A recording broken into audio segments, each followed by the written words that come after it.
Hello दोस्तों, नमस्कार, जय हिंद, वंदे मातरम। कैसे हैं आप सभी दोस्तों? जैसा कि आप लोगों ने थंबनेल में देखा है, ईएसबी बोर्ड के द्वारा एक बहुत ही अच्छी वैकेंसी लॉन्च की गई है अभी हाल ही में। जैसा कि आप लोग स्क्रीन में देख सकते हैं, यहाँ हमने ईएसबी की वेबसाइट में आप लोगों को दिखाया है लेटेस्ट अपडेट में। हम थोड़ी सी यहाँ पे स्क्रीन जूम कर देते हैं।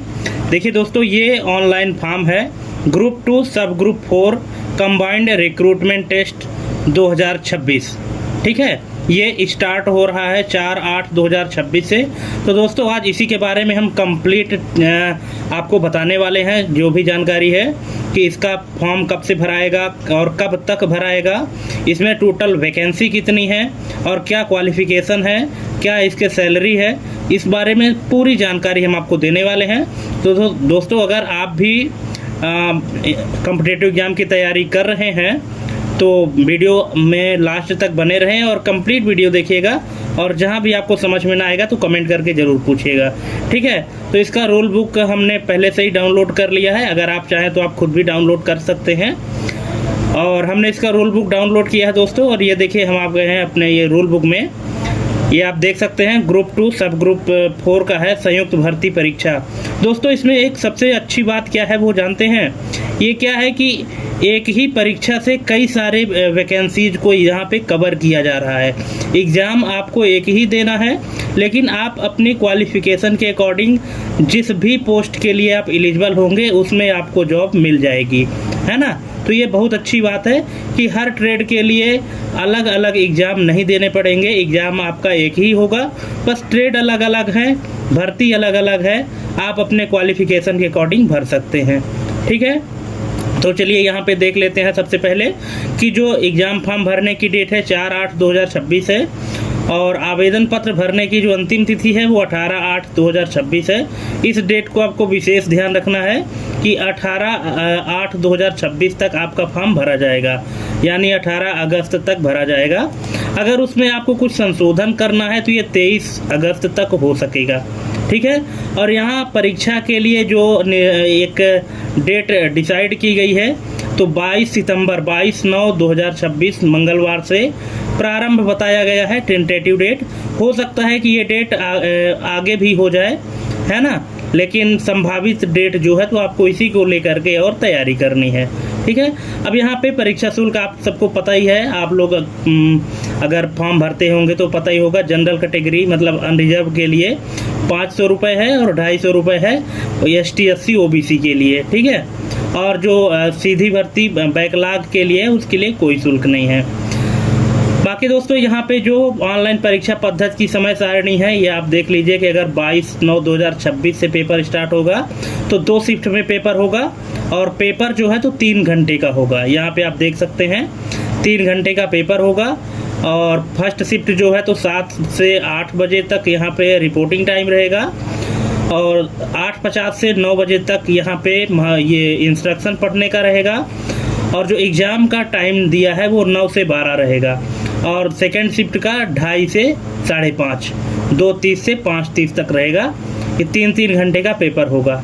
ठीक है, और बाकी इधर की जो भी इंफॉर्मेशन है, अगर आप फॉर्म भरते हैं तो वही बहुत सारी चीज़ें कॉमन रहती हैं, कुछ चीज़ें अपडेट रहती हैं जिसमें हम आपको अपने इस वीडियो में डिस्कस करके बताने वाले हैं। और दोस्तों, ये है इसका पूरा टेबल ऑफ कंटेंट्स, जो भी इस फॉर्म से रिलेटेड, इस वैकेंसी से रिलेटेड जानकारी है तो यहाँ पे आपको देखने को मिलेंगी। पूरा पेज वाइज दिया गया है। ठीक है, तो देखिए इसमें वैसे तो देखा जाए तो ये 145 पेज का पूरा रूल बुक है, तो पूरा रूल बुक देखने का कोई मतलब नहीं है क्योंकि बहुत सारी चीज़ें कॉमन होती हैं। इस वैकेंसीज के लिए जो चीज़ें इम्पोर्टेंट है हम सिर्फ उसके बारे में डिस्कस करेंगे। ठीक है, तो यहाँ पे देखिए पहला यहाँ पे क्या है कि भू संसाधन प्रबंधन मध्य प्रदेश ग्वालियर के अंतर्गत पटवारी कार्यपालिक पदों हेतु दिशा निर्देश एवं रिक्त पदों का विवरण तथा आरक्षण तालिका, ये आपको पेज क्रमांक 3 से 8 तक में मिलेगा। ठीक है, अब चलिए यहाँ पे हम एक इसका और टैब ओपन किए हैं तो हम यहाँ पे मूव करते हैं।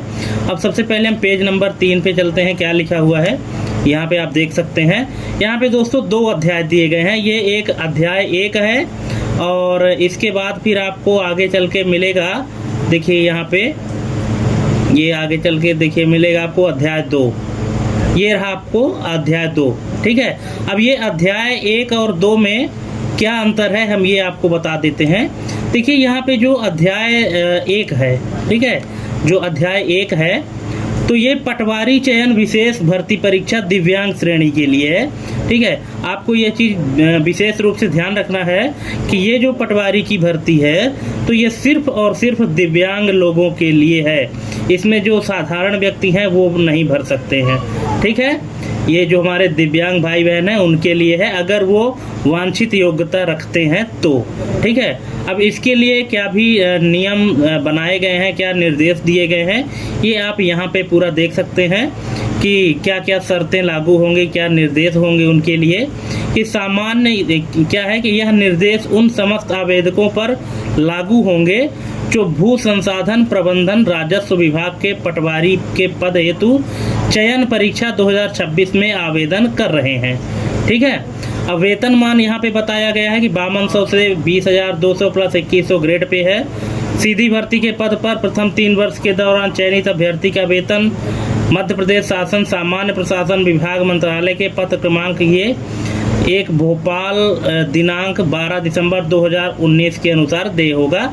ये इस डेट को कोई एक लेटर जारी हुआ रहा होगा उसी के अकॉर्डिंग दिया जाएगा। ठीक है, प्रावधिक ईयर तक। ठीक है, जैसे 70%, 80%, 90%, फिर 100% ऐसे दिया जाता है ना, पूरी सैलरी एक साथ नहीं दी जाती है। और यहाँ पे जो अर्हताएँ हैं दी गई है दोस्तों, ये सबसे इम्पोर्टेंट चीज़ें हैं, इसको भी आपको ध्यान रखना है, अदरवाइज आपके फॉर्म भरने का कोई मतलब नहीं है। देखिए यहाँ पे ये लिखा है कि पटवारी चयन प्रतियोगिता परीक्षा में बैठने के लिए वही उम्मीदवार पात्र होगा जिसके पास निम्नलिखित न्यूनतम अर्हताएं होंगी। अब देखिए क्या क्या आपके पास अर्हताएं, क्वालिफिकेशन क्या क्या आपके पास होनी चाहिए। तो सबसे पहले तो आपके पास जो योग्यता है कि भारत का नागरिक हो तथा मध्य प्रदेश का स्थानीय निवासी होना अनिवार्य है। इस चीज़ का विशेष ध्यान रखें। अगर आप इस वाले पटवारी में भरते हैं और आप दिव्यांग हैं तो आपको ये भी ध्यान रखना है कि आप मध्य प्रदेश के ही निवासी हों। ठीक है, क्योंकि ये मध्य प्रदेश के लिए है। फिर दूसरा क्या है कि 4.2 क्लॉज क्या कहता है, किसी मान्यता प्राप्त विश्वविद्यालय से स्नातक की उपाधि होनी चाहिए। ठीक है, स्नातक की उपाधि होनी चाहिए। अब ये नहीं बताया गया है कि किस भी विषय से हो, है ना, ये स्पेसिफाई नहीं किया गया है। मतलब अगर आपका ग्रेजुएशन किसी भी सब्जेक्ट से है तो चल जाएगा। ठीक है, तो दो चीज़ें यहाँ पे आपको क्लियर हो गई। पहला तो मध्य प्रदेश का मूल निवासी और दूसरा किसी भी सब्जेक्ट से आपके पास ग्रेजुएशन होना चाहिए। तीसरा जो मोस्ट इम्पोर्टेंट है यहाँ पे आप देख सकते हैं कि पटवारी चयन परीक्षा हेतु CPCT score card Hindi typing एवं कंप्यूटर दक्षता सहित उत्तीर्ण होना अनिवार्य है। ये देखिए यहाँ पे क्या लिखा है कि आपके पास CPCT का स्कोर कार्ड हिंदी टाइपिंग एवं कंप्यूटर दक्षता सहित उत्तीर्ण होना अनिवार्य है। दोस्तों आपकी जानकारी के लिए बता दूं कि CPCT का एग्ज़ाम अगर आप लोगों ने दिया है तो आपको तो जानकारी होगी कि CPCT में 3 पार्ट होते हैं। पहला कंप्यूटर दक्षता का है और दूसरा हिंदी टाइपिंग का होता है और तीसरा इंग्लिश टाइपिंग का होता है। तो यहाँ पे क्या मांगा है कि हिंदी टाइपिंग एवं कंप्यूटर दक्षता। इसका कहने का मतलब है कि अगर आप कंप्यूटर के एग्ज़ाम में पास हैं और हिंदी टाइपिंग में पास हैं तो भी आप इसके लिए आपका स्कोर कार्ड वैलिड है ना, मान्य होगा पटवारी में। लेकिन आपको CPCT का स्कोर कार्ड रखना ही पड़ेगा। अगर मान लीजिए नहीं रहता है फॉर्म भरने के दौरान तो उसके लिए थोड़ा सा यहाँ पे फ्लेक्सिबिलिटी दी गई है। वो क्या है, तथापि CPCT परीक्षा उत्तीर्ण न होने पर चयनित अभ्यर्थियों को CPCT परीक्षा नियुक्ति के पश्चात परिवीक्षा अवधि 3 वर्ष के अंदर उत्तीर्ण करना अनिवार्य होगा, अन्यथा नियुक्ति निरस्त कर दी जाएगी। अब ये चीज़ यहाँ पे थोड़ा सा आपको फ्लेक्सिबिलिटी दी गई है कि अगर मान लीजिए कि फॉर्म भरते समय आपके पास CPCT का स्कोर कार्ड नहीं है तो आप फॉर्म तो भर सकते हैं और आप अगर सेलेक्ट हो गए तो आपको जॉब भी मिल जाएगी, नौकरी मिल जाएगी। लेकिन परीक्षा अवधि के अंदर आपको CPCT का फॉर्म उत्तीर्ण मतलब परीक्षा जो है उत्तीर्ण करना अनिवार्य होगा, तभी आपकी नौकरी बची रहेगी, अदरवाइज आपकी नियुक्ति निरस्त कर दी जाएगी। ठीक है दोस्तों, यहाँ छोटी सी जानकारी मैं आप लोगों को देना चाहूँगा। जो भी लोग फॉर्म भरेंगे का पटवारी का, और हालांकि सिर्फ पटवारी बस के लिए नहीं, अभी आगे हम और वैकेंसी देखेंगे, उनमें भी बहुत सारे ऐसे वैकेंसी हैं जिनमें CPCT को मांगा गया, CPCT का स्कोर कार्ड मांगा गया है। तो यहाँ मैं आपको दिखाना चाहूँगा कि यहाँ मेरा एक चैनल है ऑफिस नो प्रॉब्लम के नाम से, और दोस्तों मैं कॉम्पिटिटिव एग्जाम की भी तैयारी कराता हूँ और ख़ास तौर पर CPCT के लिए तो विशेषकर कराता हूँ। यहाँ पे आप देख सकते हैं, यहाँ मिल जाएगा, और ये पूरी प्लेलिस्ट आपको मिल जाएगी। इस प्लेलिस्ट में आप देख सकते हैं पूरी वीडियो। ठीक है, ये आप वीडियो देख सकते हैं। यहाँ पे अभी हमने टोटल 70 वीडियो अपलोड किया है CPCT के लिए, अगर आप CPCT की तैयारी कर रहे हैं तो। बाकी आप और कॉम्पिटिटिव एग्जाम के वीडियो भी देख सकते हैं, जैसे हॉस्पिटल असिस्टेंट का है, ITI TO का है, और कंप्यूटर GK। ठीक है, तो अदर जो कॉम्पिटिटिव एग्जाम है उनकी भी तैयारी हमारे चैनल के माध्यम से होती है। हमारे चैनल का नाम है ऑफिस नो प्रॉब्लम, आप सर्च करके देख सकते हैं। ठीक है, चलिए अब आते हैं अपने हम नोटिफिकेशन में। तो दोस्तों यहाँ पे आप देख सकते हैं CPCT मांगा गया है। इसके बाद फिर यहाँ पे ऑनलाइन आवेदन में भरी गई जानकारी का सत्यापन चयन के समय अभ्यर्थी के आवंटित जिले में गठित दस्तावेज सत्यापन समिति द्वारा किया जाएगा। ये तो जब आप सिलेक्शन आपका हो जाएगा उस दौरान आपका जो डॉक्यूमेंट है वो सत्यापित किया जाएगा। यहाँ आयु सीमा के बारे में कुछ बात कही गई है, इसको भी आप लोग अच्छे से देख लीजिएगा, क्योंकि अगर मैं पूरी चीज़ कवर करने लगूँगा तो वीडियो बहुत लंबा हो जाएगा। ठीक है, और बाकी चीज़ें बहुत सारी चीज़ें पुरानी ही हैं। अब यहाँ पे आते हैं जो दिव्यांगजनों के लिए रिक्त पदों की जानकारी है। ठीक है, तो यहाँ पे डिस्ट्रिक्ट का नाम दिया गया है और दिव्यांगता का प्रकार दिया गया है कि किस प्रकार के दिव्यांग के लिए कितनी पोस्ट दी गई है, EH LD MD। ठीक है, ये देख लीजिए आप, और आप जिस भी ज़िले से हैं, मध्य प्रदेश के जिस भी ज़िले से हैं, आप देख लीजिए कि आपके ज़िले में कितनी पोस्ट है और आप उस पोस्ट के लायक हैं भी या नहीं हैं, तो ये आप देख लीजिए। ठीक है, आप अपने अकॉर्डिंग आप ESB के वेबसाइट में जा कर के ये सारी चीज़ों को देख सकते हैं। ठीक है, और बाकी चीज़ें वही है, जब आप सेलेक्ट हो जाएंगे तो आपके साथ मतलब आपका रिजल्ट कैसे घोषित किया जाएगा, डॉक्यूमेंट वेरिफिकेशन कहाँ होगा, ये सारी चीज़ें हैं। अब चलिए चलते हैं यहाँ पे हम अपने अध्याय 2 में। ये पटवारी वाला तो सिर्फ दिव्यांगजनों के लिए था, अब ये है हमारा किसके लिए, दिव्यांग के अलावा जो सामान्य नागरिक हैं उन सभी के लिए। ठीक है, अब उन सभी के लिए यहाँ पे देखिए बहुत सारी चीज़ें दी गई हैं, लेकिन इन सारी चीज़ों को हम थोड़ा सा और आगे चलते हैं और देखते हैं क्या है कि ग्रुप 2 सब ग्रुप 4 में ये सीधी भर्ती संयुक्त भर्ती परीक्षा है, तृतीय श्रेणी का है। ठीक है, और यहाँ पे आप देख सकते हैं इसका जो सिलेबस दिया गया है ग्रुप 2 सब ग्रुप 4 का, कि प्रश्न पत्र की संख्या 1, कुल अंक 200।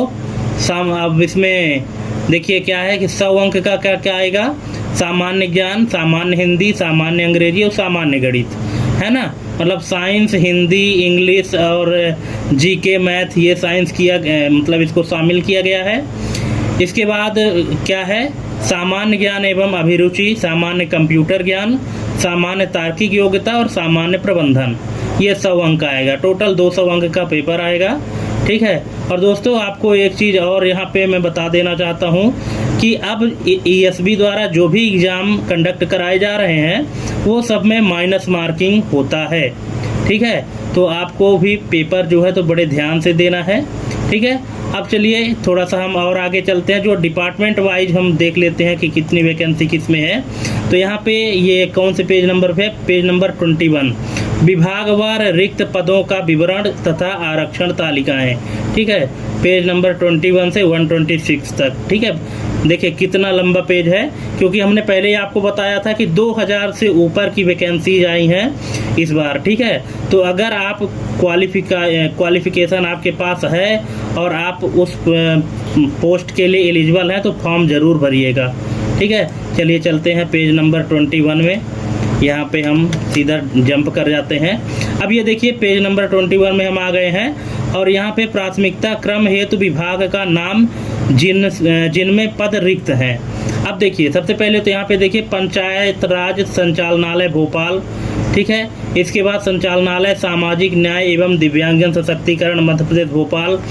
और यहाँ पे पद देखिए खंड पंचायत अधिकारी, डेटा एंट्री ऑपरेटर संविदा, डेटा एंट्री ऑपरेटर संविदा, पंचायत समन्वयक अधिकारी, पंचायत समन्वयक अधिकारी, ठीक है। इसमें पोस्ट भी देखिए बहुत मतलब अनारक्षित के लिए 125, EWS के लिए 45, फिर यहाँ अनुसूचित जनजाति के लिए 18, अन्य पिछड़ा वर्ग के लिए यहाँ पे देखिए 123 और कुल यहाँ पे है 311।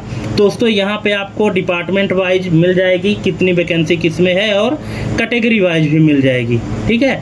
अगर आप चाहें तो वीडियो पॉज करके भी देख सकते हैं और अगर आप चाहें तो ESB की वेबसाइट में भी जा करके देख सकते हैं, ठीक है। ये तो आप इसको कंप्लीट स्टडी कर लीजिएगा और आप किस पोस्ट के लिए एलिजिबिलिटी रखते हैं आप उसके अकॉर्डिंग अपना फॉर्म भरिएगा, ठीक है। चलिए और आगे चलते हैं तो यहाँ पे हम देखेंगे, देखिए बहुत सारी पोस्ट हैं दोस्तों, ठीक है। अब यहाँ पे आपको पूरा डिटेल में बताया जाएगा कि कौन से पोस्ट के लिए कितना वेतनमान होगा और क्या क्या वैकेंसी है, ठीक है। यहाँ पे देखिए आप क्या है कि पंचायत राज संचालनालय भोपाल से है, सीधी भर्ती खंड पंचायत अधिकारी। यहाँ पे देखिए टोटल 5 पोस्ट दिया गया है और 5 में से UR के लिए ओपन में 1 है, महिला में 1 है, टोटल 2 हो गया। SC ST में 1 पोस्ट दिया गया है और OBC में 1 पोस्ट है महिला के लिए, ठीक है। इसका जो वेतनमान है तो ये 32,800 से 1,03,600 है, लेवल 8। और इसका जो क्वालिफिकेशन दिया गया है मान्यता प्राप्त विश्वविद्यालय से स्नातक उत्तीर्ण और मान्यता प्राप्त विश्वविद्यालय संस्थान से न्यूनतम 1 वर्षीय कंप्यूटर डिप्लोमा, ठीक है। किसी देखिए एक तो ये हो गया कि आपके पास ग्रेजुएशन होना चाहिए, ठीक है। और ग्रेजुएशन के बाद किसी भी मतलब ये मान्यता प्राप्त विश्वविद्यालय से 1 वर्षीय कंप्यूटर डिप्लोमा, चाहे आपके पास DCA हो, PGDCA हो, ADCA हो, ठीक है, तो ये भी आपके पास होना अनिवार्य है, ठीक है। तो ये हो गया दोस्तों। तो यहाँ पे अब आप जितने ये पेज नंबर 27 से लेकर के और 129 तक आप जाएंगे ना तो हर एक पोस्ट के लिए यहाँ पे आपको डिटेल में जानकारी मिल जाएगी, किसकी क्या क्वालिफिकेशन है और कितनी सैलरी है और कितनी वैकेंसी है, ठीक है। तो यहाँ पे आप देख सकते हैं, इस तरह से आपको पूरे पेज को यहाँ पे ड्रैग करके और देख लेना है, ठीक है। ये देखिए कंप्लीट जानकारी यहाँ पे आपको मिल जाएगी, ठीक है। और बहुत सारे पोस्ट हैं जिनमें CPCT भी मांगा हुआ है।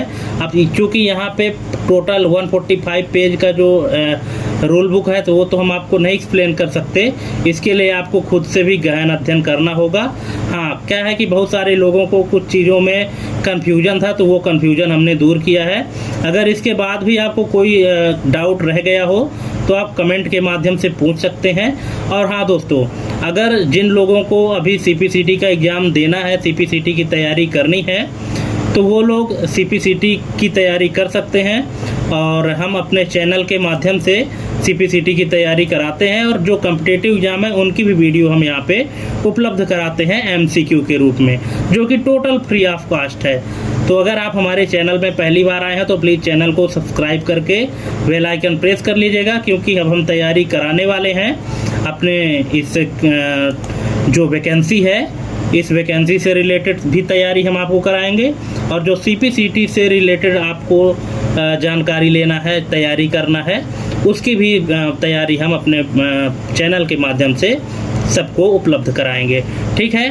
तो आज के लिए बस इतना ही दोस्तों, और अगर किसी प्रकार का कोई डाउट है, कोई कमेंट है तो आप लोग ज़रूर पूछिएगा, ठीक है। आज के लिए बस इतना ही, और देखते रहिए, सीखते रहिए ऑफिस नो प्रॉब्लम के साथ। मिलते हैं अपने अगले वीडियो में एक नए टॉपिक और एक नई जानकारी के साथ। तब तक के लिए जय हिंद, वंदे मातरम।